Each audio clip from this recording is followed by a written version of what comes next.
Okay, putting down the music a bit, a very tiny bit. Okay, so I welcome everyone in this call on animal communication with Joanne. I'm really happy to have Joanne here for this workshop because last time we had this workshop, 1.5 hours one, and many people turned out, and it was such a joy to have this workshop, having people understanding about animal communication, connecting with them. And I'm really happy to have this call again.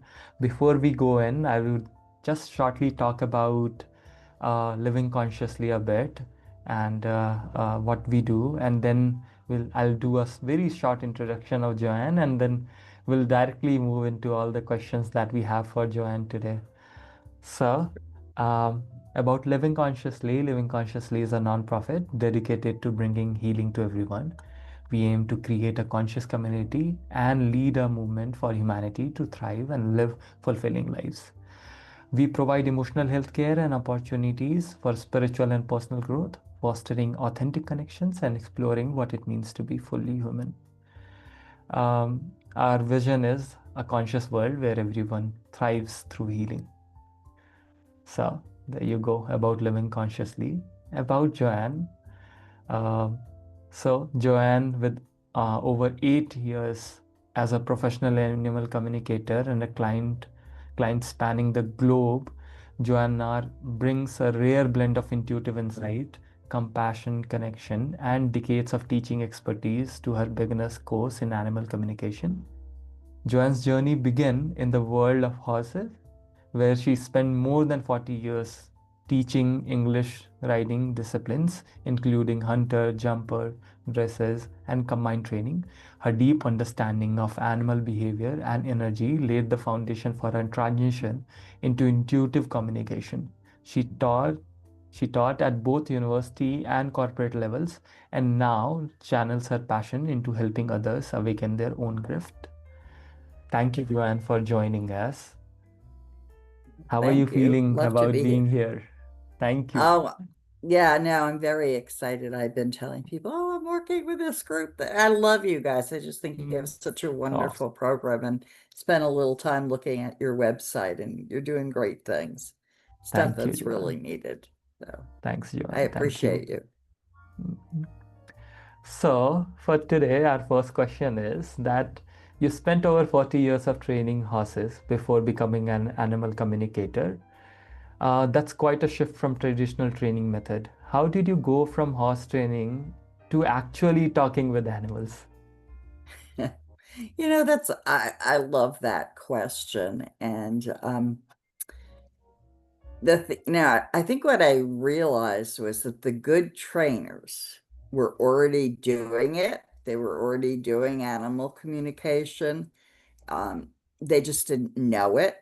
Okay, like sometimes I would make up little stories about the different horses. I had one horse, his name was Zeus. He was a big horse. And the girl riding, it was a woman riding, it was barely 5 foot. And I said, you know what? He belongs at the corner bar drinking beer. That might be an American image, but that's exactly what he was. He just wanted to hang out with the guys and have a good time. So it was things that I would pick up like that that made me realize that I had all along been communicating and not knowing it. One of the things I did as a riding instructor is I actually would go into the horse and into the rider's body. I don't mean I invaded it. I just would go in and mimic what they were doing. And by doing that, I could feel what needed to be corrected. So that, in a sense, was animal communication. And the horses really connected with that. And it was at Mhm. all at an unconscious level, but it was great. So what happened in my case is I found out about animal communication. This was in the 90s and through a friend of mine, and I connected with an animal communicator who was she had trained with Penelope Smith, who is like the big grandmother guru for animal communicators in this country. She ended up having a thriving business before it was even accepted. And of course, at that time, we didn't have Zoom, so it was hard for me to go and train with her. But my goal, this is what, over 30 years ago, was when I retired, I wanted to do this full time. So it sounds like a great story. But what happened is I moved out to Missouri. I'm originally from around the New York area, and I continued to teach. And I started getting involved with different people who did different kind of chiropractic work, and I ran into an energy healer. So that's really where I started. And because of the way I receive information, at least at that time, I didn't realize I was communicating because at that point, the animals can't confirm what you're saying.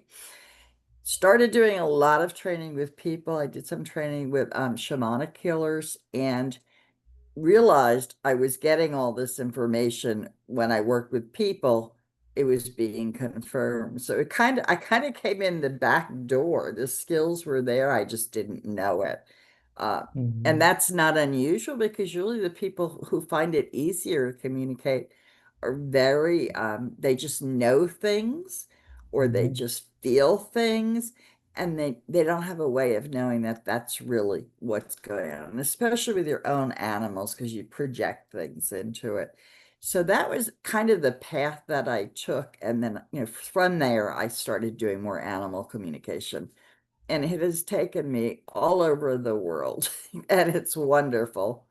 And I do a lot of other work, but I would say at this point it's the majority of what I do. So it's awesome. And that's how it happens. It's, we already know how to do this. What blocks we have in the way, that's the stuff that we have to get rid of. But everyone can do it. It's not, I don't have a special talent. Thank you. Definitely, definitely. When I hear that, I like I also resonate a lot because many a times we very often hear the voice of our intuition, the voice of, oh, I can understand it, but there is another voice which says, oh, you are just like this is just a guess, not a real voice. So actually, it is a journey to just trust your own intuition, trust that, oh, you can actually do it. I Right. deeply resonate with what you shared. Thank you. Good. And Um, one of the just real quick, one of the things that will happen if you go on this journey, and if you're doing a journey with yourself and more oriented towards people, it's all the same. What you learn here is what you use with people. hmm, Um, is the more you do it, the more you grow. I cannot begin to tell you the difference between now and when I first started. And I just hmm, will I'll get into a reading and I'll amaze myself with what comes out the other end. But I also know a lot of it is spirit. So, I have to rely on them. They will channel through you, which is wonderful. awesome, Okay. awesome. That brings me to the second question. Many people, whether they are pet parent or like people who usually go in nature or interact with animals, uh, have probably never heard of animal communication. Like, oh, there is something like this exist, and but we deeply love our pets, but this might sound completely new to them. So can you also share like what exactly is animal communication and how is it different from just reading our pet's body language? You mentioned people already have these abilities. So what does that mean? Good question. Not easy to answer, but I'll try. Actually, reading body language is animal communication. Don't shorten that at all, Mm-hmm. because you know so much just instantly when you meet an animal, a person, whatever. We've just sort of been trained to ignore it, I guess, in our society. Um, but it's there. You already have those skills. For me, over the years, okay, and this might not be the easiest way for someone coming in to understand it. We all, and by this I mean all of creation, we we basically communicate through energy, and what we're doing is we're receiving the energy and then we have to translate it. And translating is the hard part because depending upon how you get it, you're not quite sure how to do that sometimes. So for people who are just starting this, they want to hear things and they want to see things because they know I'm actually seeing or hearing this. And those are all legitimate. because animals are so telepathic, and this is exactly how they communicate. It was a horse that told me about this. As a matter of fact, it was one of the Budweiser Clydesdale horses. I don't know if you know who they are, but they're the beer horses that are in a lot of different commercials. I don't know if you get that in India. And we have a breeding farm very close to us. And I went to visit, and this big Clydesdale mare started trying to talk to me. And I go, I don't understand what you're saying. So about a week later, I finally got it. And what she was saying is animals communicate all the time. Nature does, not just animals, and they read energy. So it Mm, doesn't matter what language you speak because it'll be translated in a way that you understand. So I can do animals all over the world. It doesn't matter. And so can everybody. So that's important. So the typical ways obviously are to see things, let you get images in your mind, to hear things. That might be an actual hearing, like you hear a voice in your head, or it just might be mm, a conversation in your head. It doesn't have to be, oh my God, they just said this. I only had that happen once where I actually heard a voice, and it was my dad communicating to me. He just said, stop. And I'm like, huh? What are you talking? And this was many years ago. And I smoked at the time. And I sat with that for a minute, and I realized what he was saying to me was stop smoking. And it's, now that I have had my, son's life, he was absolutely right. So that can happen, but it may not happen all the time. For most people, it's just, excuse me, my allergies are at me. It's a knowing. They just know things, or they can feel them. That I think is the way most people initially start. And by feeling, I mean both emotionally and physically. Okay. mm, You just may not realize that you're picking up on something. And you do the same thing with people. It's not only animals.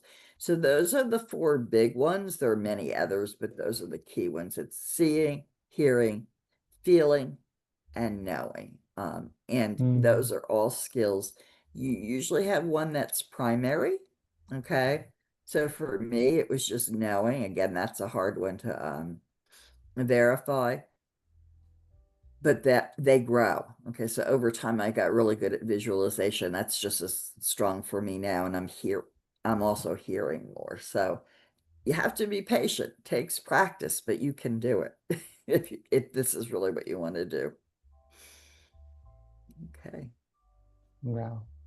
Yeah, when you said like the translation is the most difficult part, I felt that. Yes, like very often the images that we get, the voices that we hear, the knowing that we have, it's like it's not easily translated just because we again we doubt it. We just say that it is just a coincidence. The moment we start trusting it, it becomes the language, and it is not anymore something that we avoid, but we keep practicing it, and then yeah, it becomes part of our life.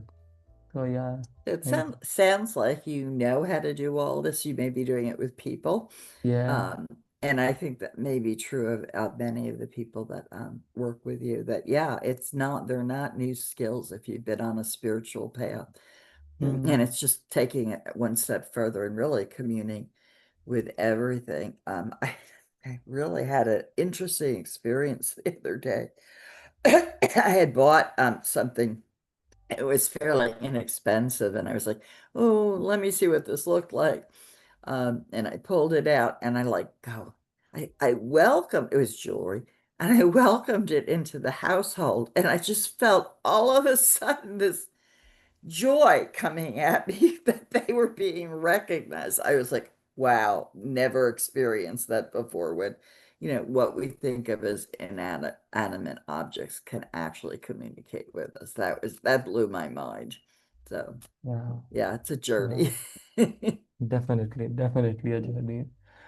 Um, so moving on to the next one. Um, so I'm sure many pet parents audience would love to hear a real example which you might have experienced. So, can you share a simple story of how animal communication helped a pet and their family? Maybe something involving behavioral issues or even health concerns that really shows the difference that this can make. Yeah, and it does. And actually, when you had asked this question, I had just finished a communication. I work with a rescue group Oh. in Australia, and I want to share what she said, but I will address that a little later. One of the best communications that I've ever had was with a cat named Henry. Mm-hmm. And Henry was having a really, he lived with seven other cats with this woman. I guess she would be the definition of a cat lady, but that's not a negative thing.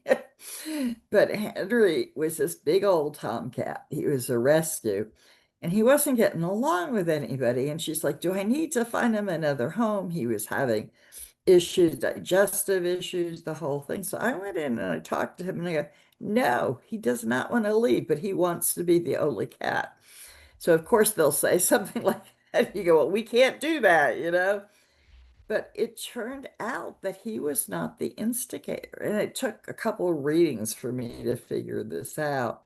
It was another cat in the house that was starting it all, but she was doing it behind the scenes. So typical. I used to work with felony youth offenders, and were experts at that. Like they'd get someone else in trouble, and you'd be, correcting the wrong person. So it's what has turned out amazingly is this cat is so much more adjusted. She's able to allow this cat out more with all of the other animals. We're still working on the one that was causing the trouble, but that is actually a past life situation. And he's healthier. Now, is he perfect? No, but just that understanding without even doing anything, just somehow it changes everything. Just knowing that that's really what's going on. And it just makes you like look at the situation a little differently. And as soon as you look at it differently, it becomes different. Whether you're Mm-hmm. looking, to raise your vibration level, as you raise your vibration level, you start to see solutions to problems that weren't there. And awareness, I think, really does that too. So that's a big one for, a normal like animal that people are relate with all Mm-hmm. the time. And I do everything: dogs, cats, horses. I've done snakes, I do rabbits, I did a guinea pig, and I've done birds. Um, Probably the biggest one in terms of physically getting better. There was a horse out of Australia that this woman had come to me and she says, we do not understand why this horse is lame. We cannot find where the lameness is. This is not unusual. And it was a performance horse. So I went in and I just said, check the left. I think it was the left or maybe right. The foreleg, which would be down, it's the equivalent of your ankle, or it's called the pastern on the horse, and her vet. And vets usually are not big on animal communicators because they're so scientifically based. Actually, they did that, and it was where the horse was lame, and they were able to fix the horse. So Oh. sometimes reading can really make a huge difference if you've got people who are open to it. And animal people are willing, so many of them, to go to animal communicators. It's Mm-hmm. growing. It's not just a few people here and there. And then I'm actually going to share, this is a review. I was talking with Melanie Kane is the name of the woman, and she runs a rescue in Australia called Rehoming Horses Victoria. And I had connected her. I do a co-op that's worldwide for animal communication. And I connected with her and said, hey, I want to do work with you. Because I had offered to other rescues in this country, and a lot of them were like, they just didn't understand. So this was spontaneous. She just wrote, super welcome. She had done something for me.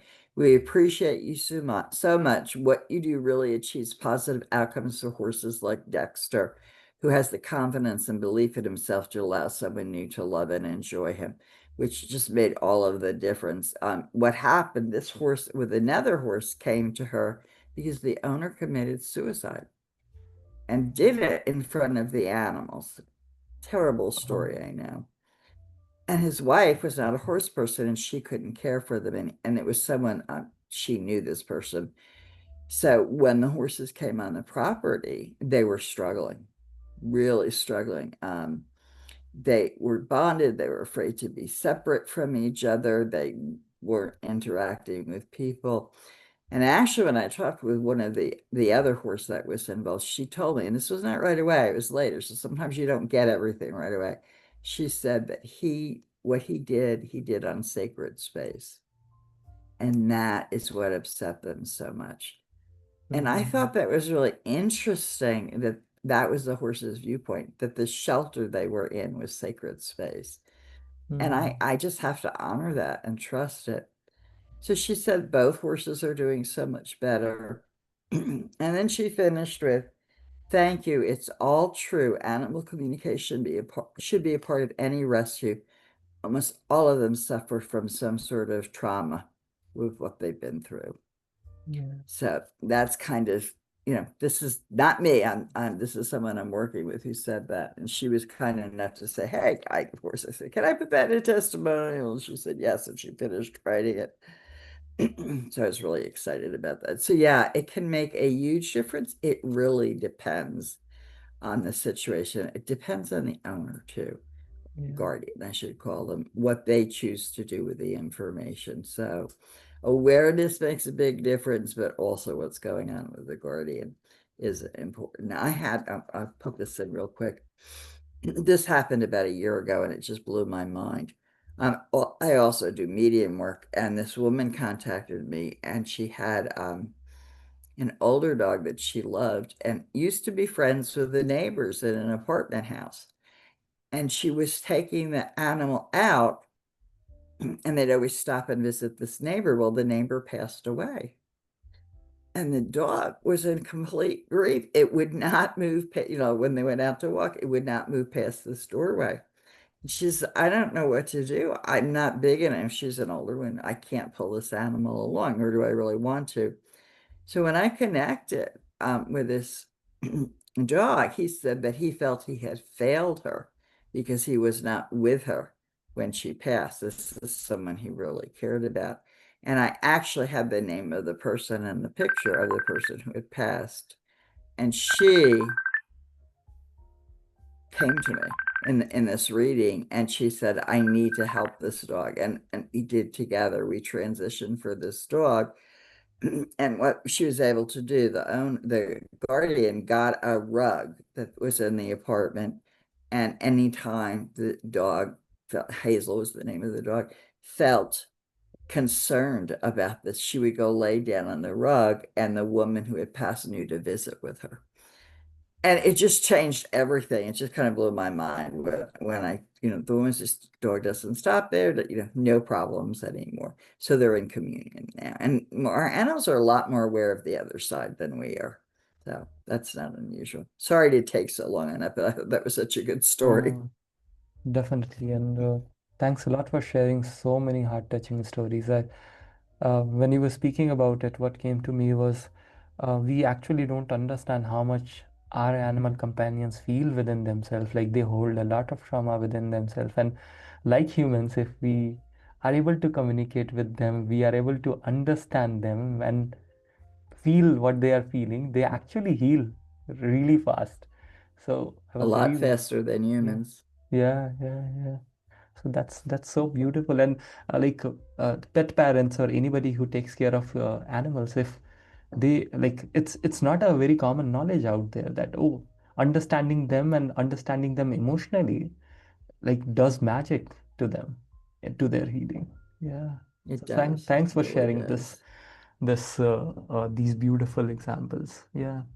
Um, Before I'll go to the next question, I would just like to add a bit about the course that we are bringing, the 4 week course, because there are many people who are here and they don't know that we are bringing up this 4 week course. So I'm putting a link in the chat. People who are interested, they can look at it. So on November 2nd, we are bringing this 4 week course on animal communication. Joanne will be with us for guiding us throughout this process. And people who are interested, who is liking this conversation, they can check out the link. And if they feel called, they can register for it. Thank you. And with that, I'll move to the next question. Thank you for, yay. Love to have everybody. Yes. So this is not towards actually a pet thing, but it is about nature and wild animals. And thanks for I think this maybe some people will resonate to this more. many people have experienced moments in nature, and sometimes it happens that a bird come nearby to them, or a butterfly just like flows or sits on in their shoulder or something like that, or they are sensing a wild animal nearby watching them or something. So is this the same kind of energetic connection that you're talking about? Does this work with all animals in the natural world and not just our pets? And if that, It how does? absolutely, yep, it Yeah. absolutely does. They're not always as easy to read the images on because they're not used to communicating. Hmm. But if you sit with it for a while, you usually can. And I can I'll just give you a couple of examples that happened to me. Hawks were one of my, uh, I guess, totem animals, the word people will use. Um, and this one hawk just stopped in a tree, like flew up in front of me. And I was driving, it was like kind of a back road, and flew in this tree. And I just knew I had to stop and share space with this hawk. It was so close, I can't tell you. And it's so unusual for hawks. I bet that hawk stayed there 10 minutes and I stayed with him the whole time. And he was just really announcing that he was going to be, one of the animals that was connected with me. And very much that has been true in the future. Since then, I had two hawks land in my backyard, which frightened the hell out of me because I have little dogs. But they were not there they were there as messengers. And these are the most recent ones within like the last couple of months. Coyotes, I don't know if you get coyotes, but they're like wild dogs, but not quite. Um, have never seen a coyote in the wild, and I've been around a while. And I was driving, and this coyote runs across the highway, and I'm like, "Whoa, that's really unusual." And then shortly thereafter, he ran across a major road. I'm sure it was a different one. And I said, I wonder what that's all about. And of course, I'll look up what coyotes mean. But right after this, within like a couple of weeks, I see this advertisement for a class called Coyote Trickster. And it just blew my mind. And I said, that I'm supposed to follow this. And it had to do with actually not with animals, but this particular course was like an answer to my prayer. And I think it was a shift or a commune course. They do a lot of courses over here, and they're not real expensive. And they also do scholarships, so you can get them for a little bit less. But this one, when I went into, this woman who taught this class was an astrologist, and she was way over my head. Didn't Right. matter. It was what she had to teach. And I think everyone is aware at this point of all of the frustrations that are going on around the world politically. And this has hit me really hard, that so much of the inhumanity that I'm seeing. And the one thing she said that just blew my mind and helped me was she's talking about this protest that people went to. And of course, all these people it's not a violent, it's a very peaceful protest. And the cops come to move them, and everybody's feeling the tension, and is this going to break out into anything and all of that. And they started to chant, the protesters, the cops need a raise, the cops need a raise, as in a raise in their salary. The cops need it. Just totally, the cops started to laugh. It changed everything. And this is what she was talking about by Coyote Trickster, is a way of approaching problems in a way that you can open up the energy for them to heal, instead of me wanting to go over and shake their throat, which does not work. So yeah, that was a really good connection for me. And then I saw the other day, I don't know if you've had it's called a turkey buzzard here, but I'm sure you've got buzzards where you are, where they just basically feed on any animals that have passed. And this buzzard, and they're big, was flying in front of my car in a circle. And okay, what is this about? And I needed a little help with this one. And I work in the Akashic Records now, and I went into the Akashic Records and asked for some help on this one.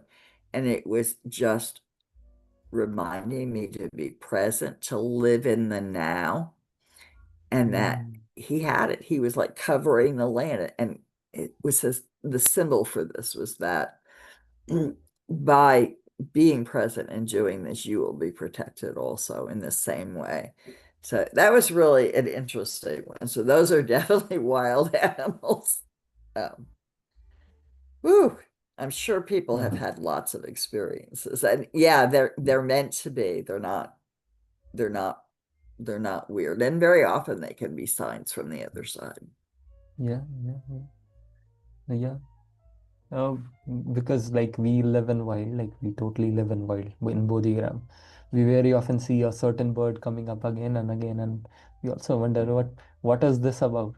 And maybe this course will do it for me and us, whoever will be joining. Like what does it mean when an unusual animal comes nearby and they are just sitting there unusually? So definitely I'm looking forward to understanding that aspect of animal communication. Right. Um, yeah, with that, I'll move to the next one.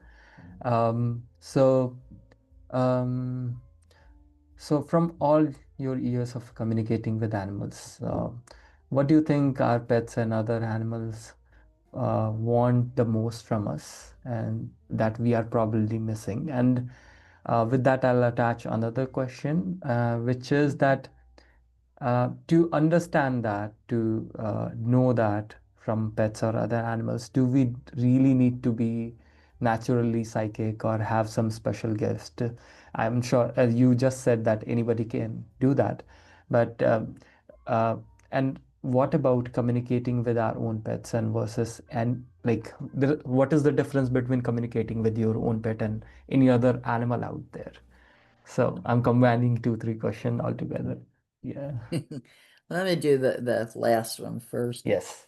Uh, Listening to your own pets can be one of the most difficult things because you're so emotionally involved in the Mhm. situation that you're not trusting what you're getting. But usually it's like, when you bring your animal to the vet and they're asking what's going on, and you just go, I can't tell you, I just know something's not right.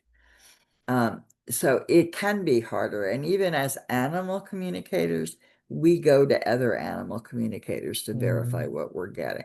So, matter of fact, I just wrote someone that I had done a reading for me on my dog that she kept telling me things and I go, oh no, this isn't good. Well, it turned out she was absolutely accurate. And we found out what the problem was, and he's on medication. He has low thyroid. And it's just like this. Yeah, he's just changed overnight. He's such a happy dog. So yeah, I mean, you can. It does take practice. The thing I have to remind everyone is when you learned how to write, you had to learn the alphabet first, and then you had to practice writing and all of that type of stuff. It's not something you're going to become expert in a minute. You do have to practice, but the more aware you are, the more you can do it. And I also do offer practice classes um, for people to actually get hands-on experience, which is probably the hardest thing. How do I practice with maybe not my own animal? Um, but going back to the very first part of the question, these are the key things they either have told me or I've noticed. One is they want to be listened to. Their perspective is important. They think of us as their charges, not the other way around. They're here to help us. And they pick us, usually, which brings me to sacred contracts. Almost always there's a sacred contract between you and your pet. And it amazes me how they find you because I mostly have rescue animals, but they do. And they're supposed to be with me. The other thing, well, there's two. One is that animals mirror our behavior. So Mm. if we're depressed, you might see depression. If your animal starts acting up unusually, you need to start asking questions. What's different in the household? What am I doing? Because they may be mirroring you to show you the problem, or they may have a separate problem on their own, but very often they're connected, and that's probably why you got together to begin with. You're resonating at some level. So mirroring is really important. And the last thing I'd like to say, and this because I do a lot of animals and spirit, everybody wants to know, did I make the right decision with my animal before they passed, including Mm, myself? Yeah, that's not just, everyone has this problem, and they're always worried about that they did wrong by the animal. And every single time I have talked to an animal, they don't care. That is not important to them. What is important to them is the connection that they had in that mm, family. Uh, and I guess, once you're through something, it's a lot easier to handle it. And I think it made a huge difference for those people to recognize that this is really not what was important. It was what was going on before. And very often they will hang on if they know their human isn't ready for them to pass. And I've kept animals alive too long. I'll look back and go, I should have done something a little earlier. But again, they're what is the quality of the relationship? I think they're a lot more advanced than we are in this way. So that is really, really an important message for them. Whew. Take a breath. mm. Wow. Like the more you talk about it, the more it comes to me that, oh, it is not very different from how we communicate with other humans. And like you said, like you cannot do the like very deep communication with your own pet. You need another animal communicator to solve their problems, and that's what happens in therapy. Like you cannot be a therapist for your own family members. You have to hire another therapist. Exactly. So Exactly. so relate to it, and it resonates so deeply with me. So animal That is communication so is like true. seems like not very different from human communication. It isn't at all. They have the same traumas. And if you build your skills in animal communication, it'll help you in any other intuitive skills you're Mm, working in. It's just they all intermesh. There's no difference. There's no difference with communicating with the animals or people who have passed. You're just mm, going to a different dimension. And for me, my first experience of actually having an intuitive moment, I was standing in line in the license bureau for my car, and there was at that point an older woman, but she looked like she was in her 80s. And all of a sudden, this man popped into my head. He was an older man, and he was wearing a red and black plaid buffalo jacket, which is a style that's common in the United States. And I said, this woman's going to think I'm crazy, but he wanted me to talk to her and let him know he was there. So I said, you know what? I'm just gonna go for it. What's she gonna do? Just think I'm crazy. So I told her that there was somebody that was trying to talk to her and what he looked like. She looks at me and she goes, I don't want to talk to him. He was horrible. I almost fell over. And this was someone who had passed and had been her husband. And she did not doubt for a second what I had to tell her. And he was very upset because he wanted to ask, to really ask for forgiveness. And not so much ask for forgiveness, but let her know that he realizes what was wrong in the relationship. And that in itself is not that unusual, but it was quite a way to be introduced to the work I was mm. doing. So, yeah, Awesome, awesome. Thanks for sharing that. Okay. So we are almost at the end of it, and the last question had to be about the 4 week course that we are bringing up on November 2nd. And I'm sure some people might be curious about it. So, okay, so I understand you will be helping people discover their unique intuitive gift and even connecting with animals who have passed away. So, can you give us a glimpse of what this journey looks like over these 4 weeks that we will be meeting together and how it transforms people's relationship with their animals or animals around them? Yeah. great. Well, I think it just opens up new possibilities. The four classes, I'll just go over them briefly, what's covered. Number one, my intent is to give lots of practice because that's really the most important thing you can give people. Mm, Now it's great to listen, but if you don't get a chance to practice, then it's hard. So, and we do that by practicing on each other's animals or animals that you know, and you'll share that. So you'll need to bring photos of animals you'd like to communicate with. Uh, Mm. so the second thing is, which actually I should have mentioned, is you need to go to sacred space to communicate. Um, I don't know if that's a term you're familiar with, it may be. That place when you go that there's no time or space. And that is where you can communicate across the galaxy instantly. And that is not really that hard of a place to find. We do it, again, we do it naturally, but we've learned with the worries of the world to move away. So I will be doing quite a few, what I call them, it's a fancy term, it's called somatic embodiment, and you've probably already done this. It's just going inside of your body, relaxing your body physically, relaxing your mind, and opening up. So again, it's very traditional meditation, but it leads you to the place where you're going to start to get glimpses of things. So for people who don't think, oh, I can't do that, that's a beginning place for you. So those are probably the two most important things. As to what we're going to be doing in each class, the first one's going to be, you know how to communicate, and then I'll show you how. And we're going to actually start with photometry, okay? Because you were talking about body language before. Pictures tell you so much, and people Mm. already know how to read pictures. So I have an animal that I'll post, I'll share the screen with, and just go to town. Go just write anything that comes to your mind. What is this animal about? What is their essence? You don't even need, like, I know traditionally when I took these classes, it was like, oh, what's their favorite ball? Those are really hard questions to answer if you're not already connected. But the essence questions are much more important and much easier to get to. The second one is on the clairs, which means, I think the word is clairs, Clairs. It's a French word that means clear. So the clairs are like claircognizance, clairsentience, clairvoyance, and clairaudience. There are more, but those are the primary ones. And actually take a quiz and see what is your favorite style of communicating. You do them all, but some are going to be much stronger than the others. Then how do animals actually transmit to you? That's really important.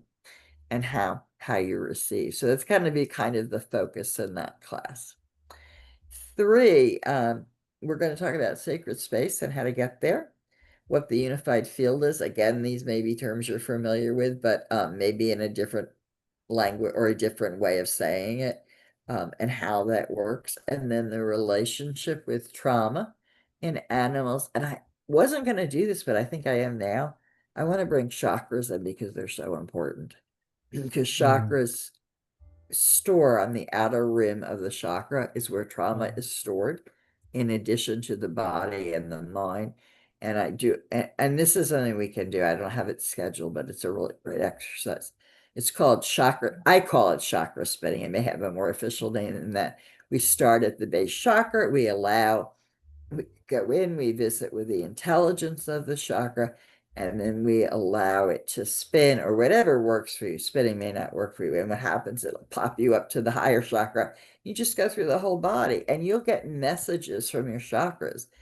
I, every person I've done with this has walked away with message, and you can do it for yourself or for your animals, which will kind of tell you, well, this is a problem area for this is something you want to think about. We'd like to see you heal this. And then the fourth is it's all about energy. That's really what we're doing. And I want to connect you heart to heart with one of your animals, either in the present Mm. or in spirit, doesn't matter. It's a guided meditation. And then to finish off, I'd like to talk about medical intuition. As these are all parts of animal communications, this isn't where you start. My skills in these areas continue to grow. Past lives, really important, because that kind of tells you a lot, like, why are you together? You may have probably have had many past lives together, and you don't necessarily have to believe this, just you have to recognize it's just a way of understanding things, what sacred contracts are between your animals. animals and spirit, how do you connect, as well as behavior. So those are kind of the areas that are a big part of, like, if anyone wants to really pursue that. So that's the overview. If anybody has any, if you have any questions, Brianna, please let me know. No, you have put it so well, all 4 weeks. Thank you. Thank you for doing that. Okay, so we are almost at the end of our uh, question answer thing. I would just now I'll unmute everybody who is here, and if they have any questions, they can just shoot. So people, Yeah, chat is great. yes. So if you can, if you have any questions related to whatever we talked, or any other thing about your pet or anything, any other animal, please share your questions in the chat, or you can also unmute yourself if you feel like and just ask it. Okay. So Harshad is asking, can we communicate to injured animal too? Absolutely. Oh yeah. Oh yeah. Of course, we want to find out what's exactly wrong with us, wrong with them. We're not vets. And I try to make that clear. We cannot diagnose the way a vet would, but there's many different ways to go in and get a sense of what's going on. One is actually exploring the chakras. Energy work is a great way too. I don't advertise that I do it, but it's really fabulous work. And there's so many different modalities out there. And I don't want to say one is better than the other. A lot of them are very good. And you start to develop your own style. And sometimes, you can't ask the animal and they're not going to tell you, but they can give you a sense of what's going on. So, and it can be like in addition to when you're talking to your vet, it can help you. My suggestion is at this point, if your vet is not open to this, probably don't tell them that's how you got the information, but they'll respect that you have that information if you tell them. So yeah, definitely you can help with injured animals. The other thing with Thank. injured, oh, I'm sorry, real quick. The No, other no, please go thing on. with animals that are about ready to transition, when I see that, again, it may be different for different people. I actually see like this white, almost light, starts to kind of waft off them, move in, and I know that doesn't mean they're gonna pass right away, but they're in the process of moving to the other side. Mm, thank you, Joanne. Thanks for answering that. We have few more questions in the chat. So Leher is asking, can we also communicate with trees, plants, and insects? Oh, wow, what a great question. Thank you for that question. I have a favorite tree. I did not grow up. Missouri is like 1,100 miles from the East Coast. Uh, but what I've discovered since I've been here quite a while, this tree and I have a long history. It's an oak tree in the middle of a very beautiful park close to me.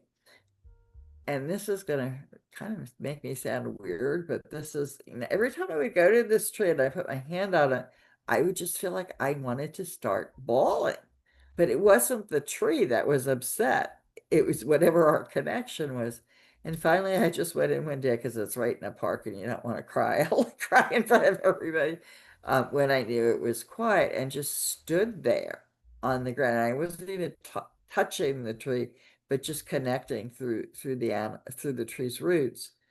And I realized that I had been buried under that tree in another lifetime.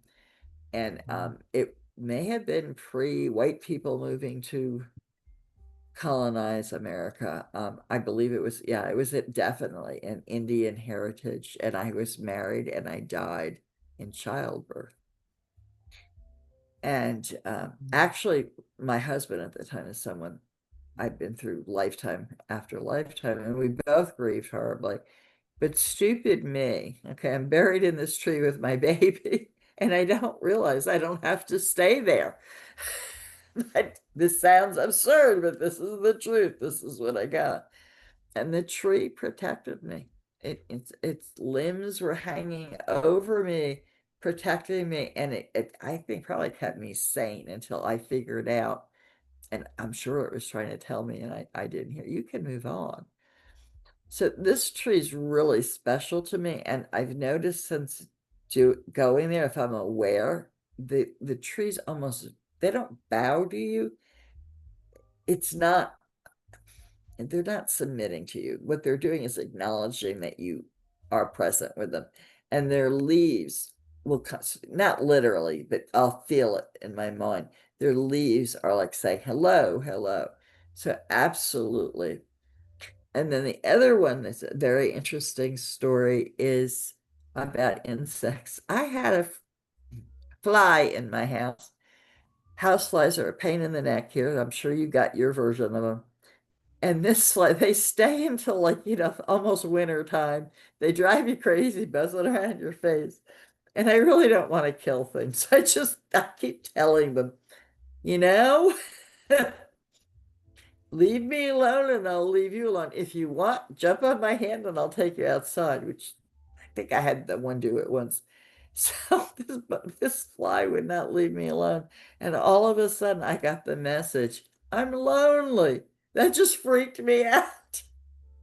The fly was lonely. It was the only fly in the house. And after I acknowledged it, it flew away. I never saw it again. So Wow. that's a pretty incredible story, but it's true. It actually happened. Wow. So, Beautiful.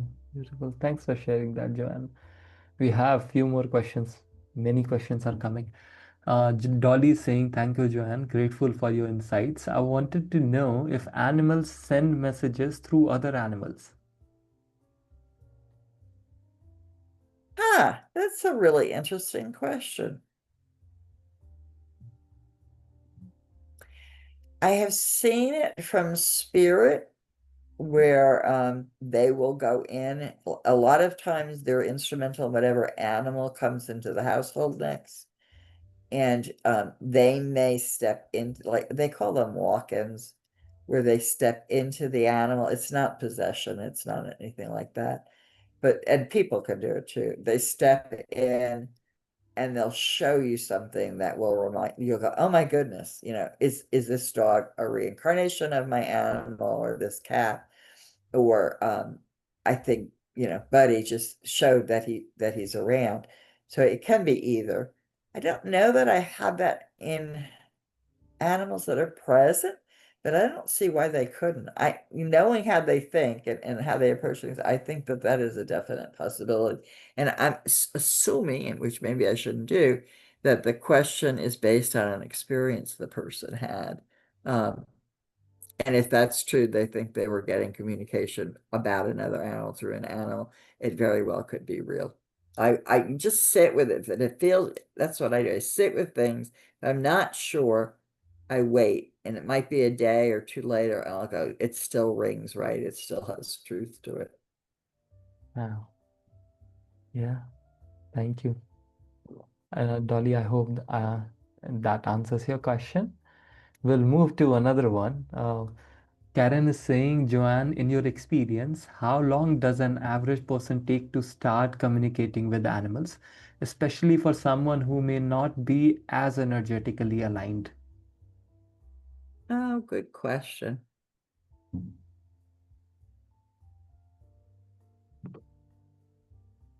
I think you can pick up fairly quickly, but to get good, you do need to practice a lot. Mm, Um, what I found, it's not that someone who may not be attuned to energy, that's not really the problem. They're blocking themselves. In some way, they pushed that, whatever skills they had, out. I mean, and we do this all the time. And maybe this example would make sense to you. I actually went back and did an in-life regression where I wondered, because I really didn't start this path until about 20 years ago. Why did I stop? Why didn't I do this when I was younger? And I did a regression in this life, and I finally came back to when I was 3 in a crib. I was just overwhelmed by what I was receiving. And I literally went with my shoulders and then down and braced. I braced against the sensations I was receiving. It was a protective message. And some people do that because of what society teaches us. This was not, I didn't receive any trauma. It was just too much for me to handle. So I wouldn't assume that you don't have skills. You just may have blocked it. And usually, if you do, it's for a good reason. You have to feel Mm, safe to open them up. And that is what can take a long time. And that's going to be true wherever you're working, whether it's animals or people. And really, what you need to get is what's the shadow work you need to do the trauma work. It's usually mm, associated with that in some way. Um, I don't even think of it as when we do trauma work, I don't even think of it as an onion, like peeling an onion anymore. It's like a spiral.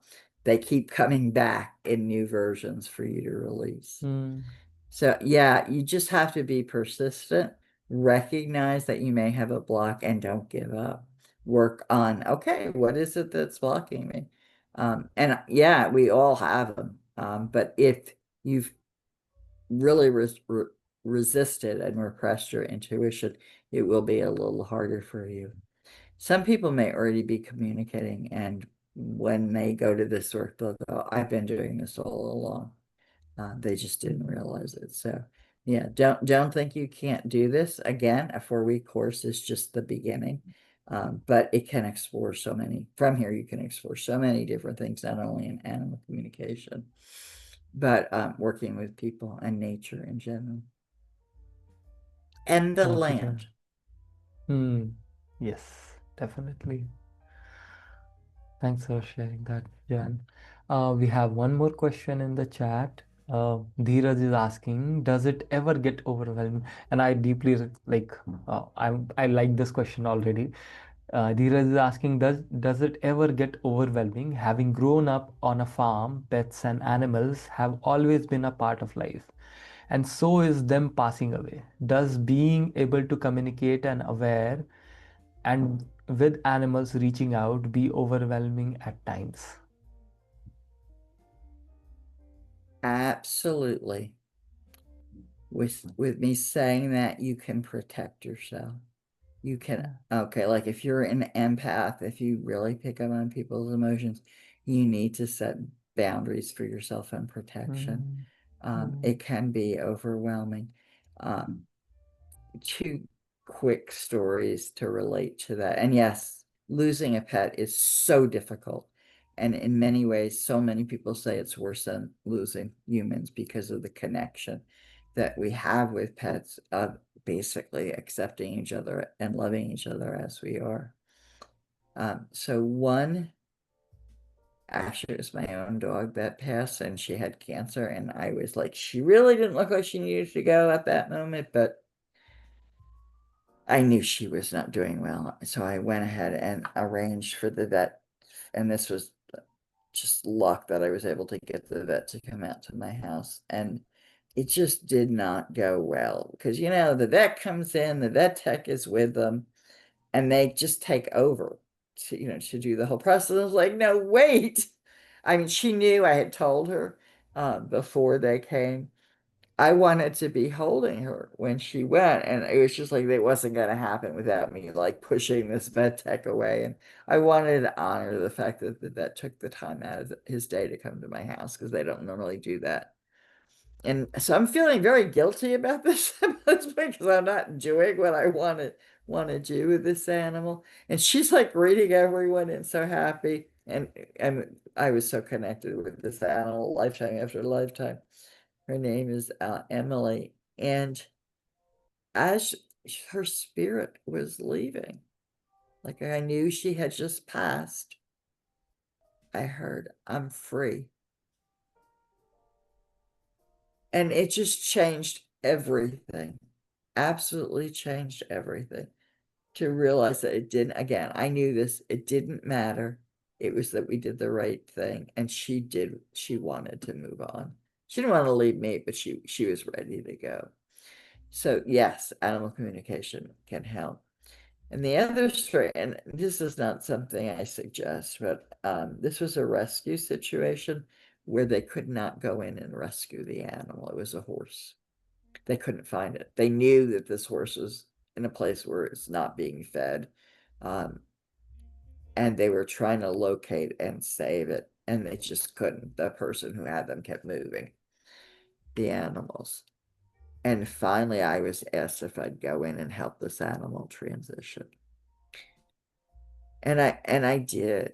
Um, and actually, when I got there to do it, and it's actually a beautiful experience. It's not a horrible experience.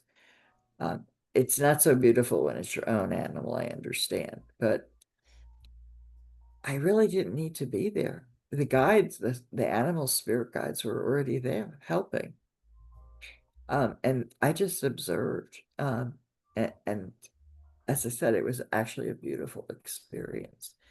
It was a difficult one, though, very difficult going in, knowing that here's an animal that's like we cannot help. And the person who made this decision did the kind thing to say, let the animal pass. How long can you know? She knew how starved this animal was. And she just said, I don't want this animal in pain anymore. And the horse was okay with it. The horse wasn't a problem. But the owner, the original owner of this horse, had passed. And he had these horses like in different locations. And he realized that this horse was not doing well. He didn't, when he was alive, he didn't know this. And he came and he helped with the passing. I thought that was really beautiful.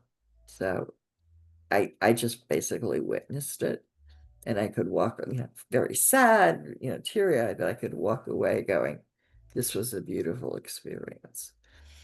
So it just it changes everything about your focus on life. And to me, they're just like in another dimension. And I think it's actually a better dimension than the one we're in.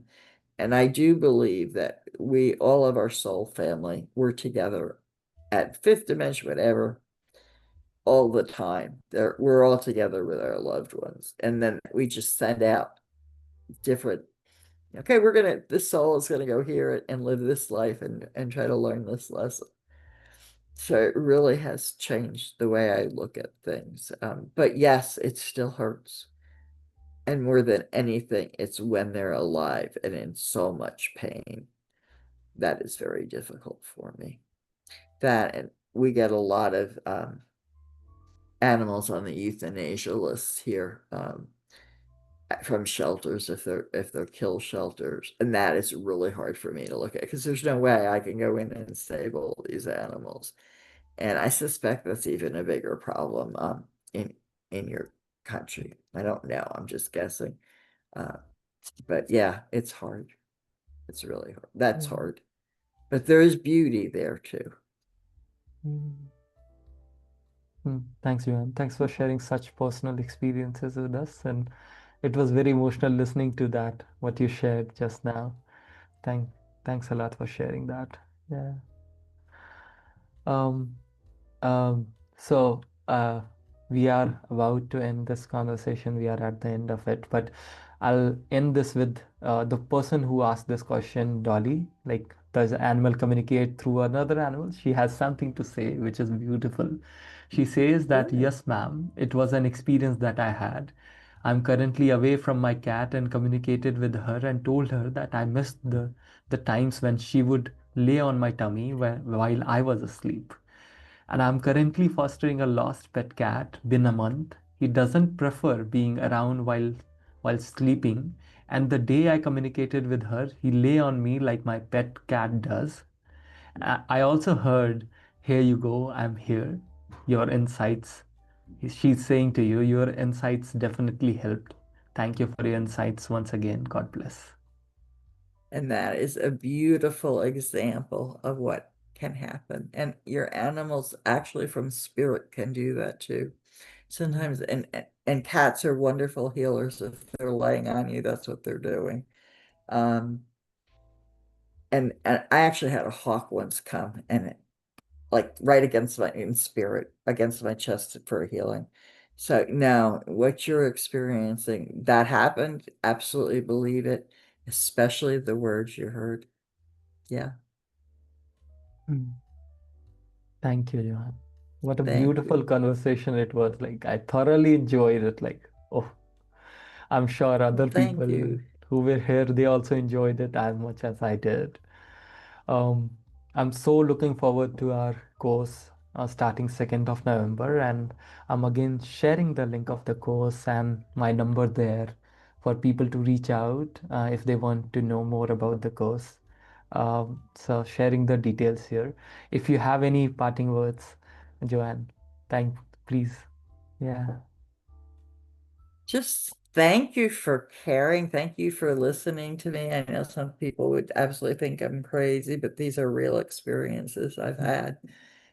And it's a wonderful world to be in. And as I said, things just keep opening and opening up for you. And it's helped me. And this is what it's really all about. It's not about do you become a good animal communicator. Does it help me to become my most authentic self? And that Yeah. getting rid of all the crap, basically. And that I think is so much of what the spiritual path is about. And the same with animal communication. So, and I would Thank you. also like to offer for you, because we talked about doing giving somebody a reading, a free reading from this course, is I can also offer, and this can be a random draw, a free Akashic Records reading Mm, on your animal. I will do that. And the difference is we go into the Akashic records and actually speak with the guides there, which are not the same thing as your regular guides. Some of the information that comes out of those sessions is so profound. And I know it's not me because I couldn't dream it up. I had no idea. So let me throw that out also as a possibility. And I love to do this work. Thank you so much. I really appreciated spending time with you. And I hope I get to meet you all in the course. yes.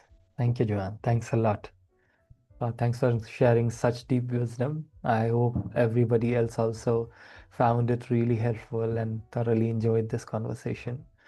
We'll see each other, and I hope many of us who are here will meet again in the course.